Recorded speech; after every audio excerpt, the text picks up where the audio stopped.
Idaho Matters podcast is brought to you by St. Luke's On-Demand Virtual Care, which allows patients to see a provider from their home using a computer or smartphone with on-demand care for common ailments such as a cough, sore throat, or a sinus issue.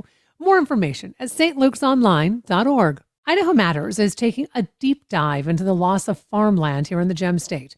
Are you a farmer? What challenges do you face as farmland shrinks in Idaho? We want to hear your story.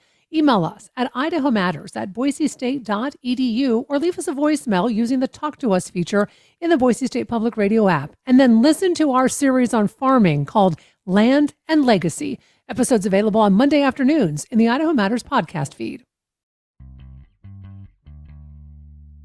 Well, from the studios of Boise State Public Radio News, I'm Gemma Gaudet. You're listening to Idaho Matters. The Center for Disease Control and Prevention's Advisory Committee on Immunization Practices met a couple of weeks ago to review and update our nation's vaccine recommendations. And there is quite a bit of confusion since that meeting. Now, the panel focused on 3 vaccines: COVID-19, hepatitis B, and the MMR vaccine. So today, we're going to go in depth on what the panel looked at for all 3 of those vaccines. And since it is Wednesday, Dr. David Pate, the former CEO of St. Luke's Health System and the co-author of the book Preparing for the Next Global Outbreak, is joining us now to talk more about that. Hi, Dr. Pate. Hi, Gemma. And folks, remember, if you have a public health question, send us an email at idahomatters@boisestate.edu. So, Dr. Pate, I should say you have got some very in-depth information on this meeting and all 3 of these vaccines on your blog, as you've written very in-depth about this. But I want to do a breakdown of all 3 of these vaccines. So can we start with the MMRV? Can you tell us first what that is? Yeah, so most people are familiar with the MMR, which is a vaccine that we use for mumps, measles, and rubella, which is the German measles. And so there's that vaccine, but also people will be familiar that children need to get vaccinated for varicella, which is more commonly known as chickenpox. So that's the V in MMRV. And what has happened is for a long time, we've had the MMR vaccine by itself and then given a separate varicella vaccine. But we found a way to combine all of the vaccines of those 4 vaccines into one. And the advantage is that kids would always prefer to get 1 shot instead of 2. And they work just as well if you give them all at once. Otherwise, what you're doing is you're giving the MMR in 1 arm or 1 leg and giving the V, the chickenpox, in the other arm or leg. And so parents have had an option. You want your child to have the 2 as separate shots, or do you want to have the 1 shot with all 4 together? Okay, so I have to say, Dr. Payne, I had not heard of the MMR vaccine before this latest meeting. And I'm wondering if a lot of that has to do with how old my children are. They're 17 and almost 14, and they got the MMR and they got the chickenpox vaccine, but they got them separately. So has this just happened in the last, decade or so that these 2 vaccines have been combined and become an option? Yeah, it's a more recent development. It actually goes back to 2010 was the last prior recommendation to this one. Uh, and what has, starting back then, what was the recommendation is give them as 2 different shots for the first shot, which is children are typically going to be getting that at about 1 year of age. And the Mm-hmm. reason we give them, reason the recommendation to give them separately is that when given together as the MMRV rather than 2 separate shots, there is a small increase in the a number of kids that will get fever.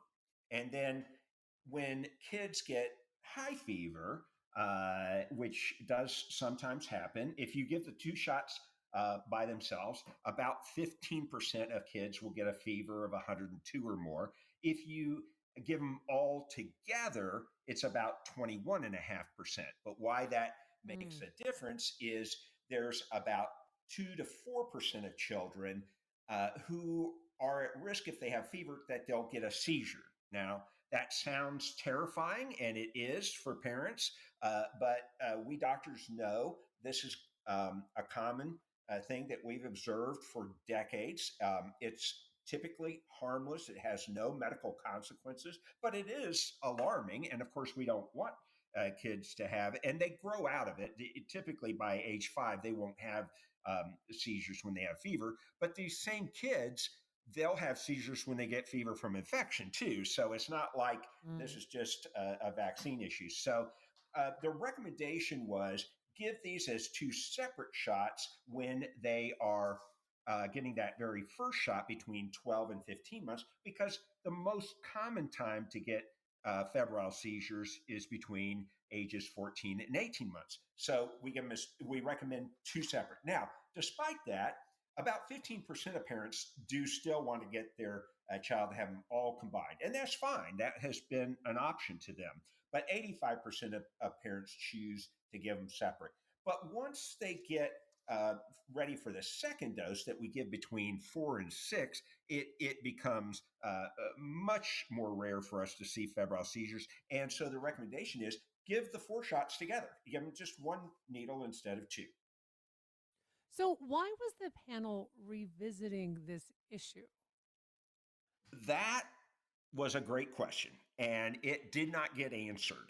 In fact, others asked, why, what are we revisiting this about? What is the new problem or new evidence or whatever? And that question was never answered. It did not appear, there was no introduction by anybody of new evidence or new data or new concerns. It appears that they just decided we're going to mess with this, and mess with it they did. They ended up deciding, despite all of the public cries these days to, for medical freedom and let's give Hmm. parents choices and all, they essentially took the choice away and made it so that if you get the combined vaccination for that first dose, it won't be paid for by Oh. most of the programs, especially for poorer children like Medicaid, CHIP, vaccines for children. And so it just really made most of us scratch our head. Why are they doing this? They're taking choices away from parents. Most parents make the recommended choice anyway. And so why are we doing this? But it appears that maybe disrupting the schedule. And of course, every time you make a change to the schedule, it just confuses everybody. And Hmm. and I've got tons of healthcare providers that have reached out to me in confusion. Okay, what are we supposed to do now? And it's just, it just seems as though maybe creating confusion is part of the intent here, because it certainly seemed like a lot of committee members were confused. So, if I'm understanding this right, Dr. Pate, part of what the Health Secretary Robert F. Kennedy has talked about are, kids get too many shots, they get too many vaccines, right? And now they've made a recommendation that instead of combining two vaccines, we're going to make them get them separately, which means more shots. Am I understanding that correctly? Gemma, that is a very insightful observation. And you have just demonstrated something that I encourage your listeners to adopt as a model for evaluating when people are giving you good faith information. When they do, that information tends to be what I call internally consistent. As opposed to what you've just pointed out, there's an inherent contradiction in what they're saying and then what they did. And that's, I think, is some evidence that maybe not all of this is in good faith. So I am curious to know, has the American Academy of Pediatrics come out and said anything about this newest recommendation? Yes, they have not changed their recommendation. They were not persuaded. They did not attend the meeting, but quite a few other professional organizations did. And every organization that I can think of as I listened to those 2 painful days of meetings, they spoke out against this. They did not think a change was indicated. And the American Academy of Pediatrics has not changed its view. Okay, but with that said, Dr. Pate, this, as you pointed out, if you happen to be lower income or something like that, you've gotten the choice taken away from you now. So, what should a parent do um, now in regards to getting their child vaccinated for MMR and for chicken pox? I mean, I would assume, talk with your own pediatrician, but at the same time, some people can't pay out of pocket for this. Well, that's right. And so, the key point is make sure you still get both of these vaccines. Mhm. I would like parents to have the option of getting it as a single dose, and they can for when the child is old enough for the second dose. That they didn't change that. It's just going to be this first dose. It's going to have to be 2 shots, but be sure you get those because that is critically important to their health. It's just that, and this committee was confused. So when the this committee makes a recommendation, it automatically changes the payment by Medicaid and CHIP and small market and individual plans. It automatically changes it. But vaccines for children, this committee had to vote whether it should be covered. And as Mhm. part of the chaos from this meeting, that first night they voted and said they voted no on the vaccines for children, which actually means it would still pay for it. So, and that covers more than half of kids that get vaccinated. So I thought, well, at least they're doing this nonsense, but at least they're keeping vaccines for children in place. Well, my favorable opinion was quickly doused the next morning when they revisited this, realized there was total confusion among the committee, and almost everybody switched their vote the next day and saying that they thought they needed to align the two payment systems. I don't know why, but that meant now they took away all the coverage for vaccines for children, and it was just a shame. I want to turn next to the hepatitis B vaccine. First, tell us what it is and why it is given shortly after birth. Yeah, this is very confusing to the public. And so, hepatitis B is a virus that is highly contagious. It takes a very minuscule amount of this virus to infect someone. And if it does, it inflames the liver, and then either your body will resolve the infection, and that is age dependent, or if you can't resolve it, then the virus persists and you go on to develop chronic liver disease, which means cirrhosis, liver cancer, potentially the need for liver transplant, and even death. And so most people are familiar with hepatitis B being a threat to adults through sex or IV drug abuse. Mhm. And that is correct. But babies and children don't get infected the same way as adults. In fact, babies and children get infected from adults. And what happens is that, and so people don't understand, well, why am I going to vaccinate a baby? Because they're not going to have sex or shoot up drugs. Mhm. But the point is that first of all, if the mother has hepatitis B, and it's important to know that half of people that are infected with hepatitis B have no symptoms and don't realize it.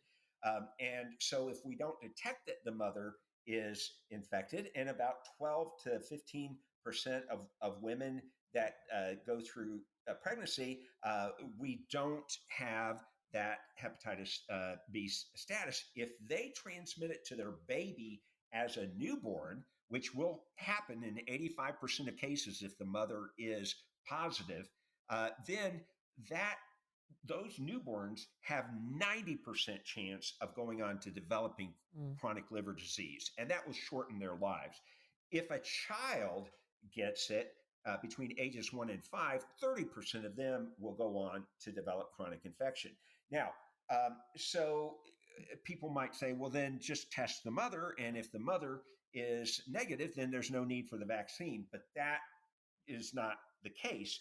Actually, half of the children that acquire hepatitis B infection as a newborn or child don't get it from their mothers. They get it from others. They daycares, their babysitters, family members, and the point is, people don't think about all the times that there is a little drop of blood around the house. Somebody cuts their finger cooking. Somebody cuts their leg shaving, or their face shaving.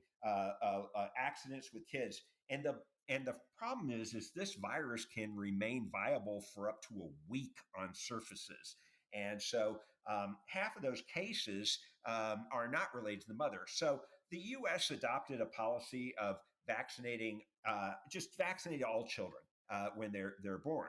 And what has happened is we have reduced chronic hepatitis B infections in the country dramatically, to the point that, frankly, if RFK Jr. really wanted to make America healthy again, we could focus on actually the potential for eliminating hepatitis B in the United States. We're making that much progress. With that said, Dr. Pate, I'd like to bring up what President Trump said about this, about hepatitis B. And this is his quote: "There is no reason to give a baby that's almost just born hepatitis B vaccine. So I would say wait until the baby is 12 years old," unquote. Um, I'd like you to respond to that because, first off, you're a doctor. The president, RFK Jr., they are not. Um, and we are living in a time where I think it's critically important to make sure we get our medical advice from the people who went to medical school and who have practiced medicine and understand this in a way that other leaders may not. Yeah, because if it is counterintuitive, you need to understand the background. And the problem is, it's irresponsible for any president to make those kind of statements until they're briefed and understand. Because, um, uh, as I said, most people would not understand why there's a need. The problem is, if we take President Trump's advice and we wait till age 12, then that means all of the children that are infected with hepatitis B, and it will be in the tens of thousands. That that means that if they were infected in that first year of life, they're going to 90% chance that they're going to go on to develop chronic liver Mm. disease that we could have prevented. And if they didn't get infected until they were 1 to 5 years old, that means 30% of them are going to go on. And so that recommendation to wait till age 12 doesn't make sense. And in fact, if you look at all the other countries in the world, they are moving towards our previous recommendation to vaccinate everybody, all these babies at birth. And not one of the countries that has moved to that kind of what we call universal vaccine has moved back to just doing selective vaccination. So it's a very unfortunate statement, but we're dealing with a lot of those lately. So, what ultimately happened in this meeting then in regards to updating the recommendation for the hepatitis B vaccine? Well, as I was bracing myself for a really bad outcome from the meeting, it appears all of the organizations that provided input, all of the professional healthcare organizations, they spoke out very strongly against messing with this recommendation. And to my pleasant surprise, at the end of the discussion, the committee tabled it. Now, I fear this is only a temporary reprieve and that they will come back and wreak havoc with this recommendation. But praise God for the moment that the current practice of recommending vaccination to all of these newborns is still the current recommendation. All right, let's move on finally to the COVID-19 vaccination because it was a vaccine. So, excuse me, it was on the table as well during this meeting. What were the recommendations in front of the committee? because I believe there were upwards of four of them. Oh, yes. So there were four recommendations, and what was I could tell we were up to mischief when uh, the chair would not tell the committee what these four recommendations were going to be until the very end of the meeting. Now, I've never been in a meeting where we didn't know why we were meeting and what we were going to be uh, voting on. But nevertheless, they wanted to. They would not reveal what the issues were. They did not release it publicly. So we just got all of those at the end. The consequence was the whole discussion was meandering all over the place because nobody knew why we were talking about it. And there was some very, very good presentations, and then there was one presentation that was just full of nonsense. And so at the end of the day, they came up with these four recommendations, and one failed, and I am so thankful. And that recommendation was that state and local jurisdictions should require a prescription for the administration of COVID 19 vaccines. Well, first of all, the ACIP, which is this committee, does not have jurisdiction to be telling states and local jurisdictions what to do. And second of all, they don't decide what things require a prescription and what don't. But fortunately, it failed. This would have been a problem because last year, 90% of all COVID vaccines were administered by pharmacists. Most states do not allow pharmacists to write prescriptions, which means you wouldn't be able to just walk into your pharmacy and get the shot like you can today. What you would have to do is get a prescription from your doctor. They would probably want you to have a visit. That's going to involve time, cost. They have to go over everything with you, write the prescription. And it's kind of ridiculous. You take somebody like me that clearly meets all of the recommendations for getting the vaccine. Why do I need to go to my doctor twice a year to get a prescription for this? It was just a ridiculous thing. I'm very thankful that failed. Then there was another recommendation that was frankly just irrelevant because it's already the current standard under law, and but they for some reason decided to vote on it, and that's healthcare providers should discuss the risks and benefits of vaccination for individual patients. Well, I mean, it's a good reminder, but that's already in place. The two votes that were the big surprise, the first one was just really where the nonsense got out of control. And that was that they voted 11 to 1 with no abstentions that the CDC should add language for patients and providers to disclose six different risks and uncertainties, as they call them. And the problem is that is not how we do things. In informed consent, if Gemma, you come to see me as a patient, I discover you have a problem, and I say, Mm-hmm. I want to give you this medication, but here's all the bad things it can do. And that's all I tell you, you're going to be scared out of your mind.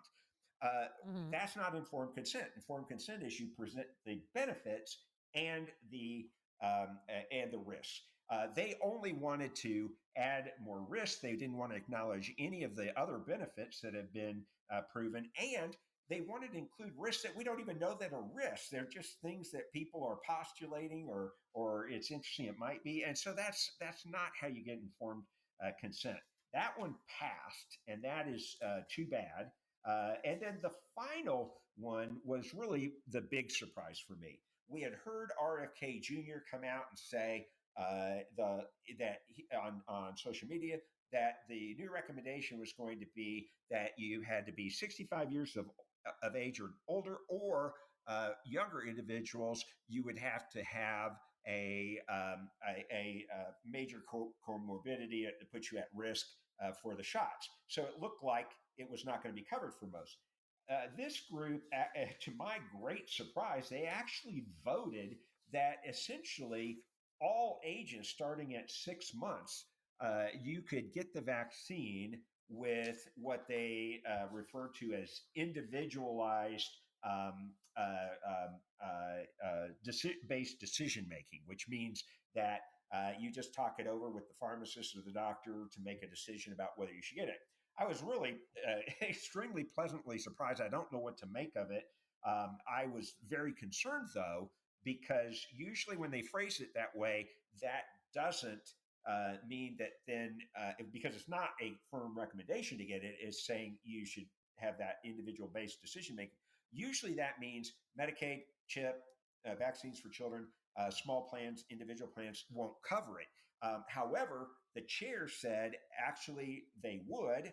And I know that the CMS and the vaccines for children people were there in the audience and they didn't speak up and correct him. So I'm not sure that he's right that it's going to be covered, but it certainly is good news. It means that really, if the acting director does sign off on this, then anyone over 6 months of age could get the updated COVID vaccine. You just have to discuss the individual risk with your provider. All right. Well, as always, Dr. Pate, we so appreciate you and all of this good information. We've been speaking with Dr. David Pate. He is the former CEO of St. Luke's Health System and co-author of the book, Preparing for the Next Global Outbreak. And remember, if you have a public health question for Dr. Pate, just send us an email, idahomatters@boisestate.edu, and we will try to answer those questions next week. You've been listening to Idaho Matters from Boise State Public Radio. I'm Gemma Gaudet. Sources and methods, the crown jewels of the intelligence community. Shorthand for how do we know what's real? Who told us? If you have those answers, you're on the inside, and NPR wants to bring you there. From the Pentagon to the State Department to spy agencies, listen to understand what's really happening and what it means for you. Sources and Methods, the new national security podcast from NPR.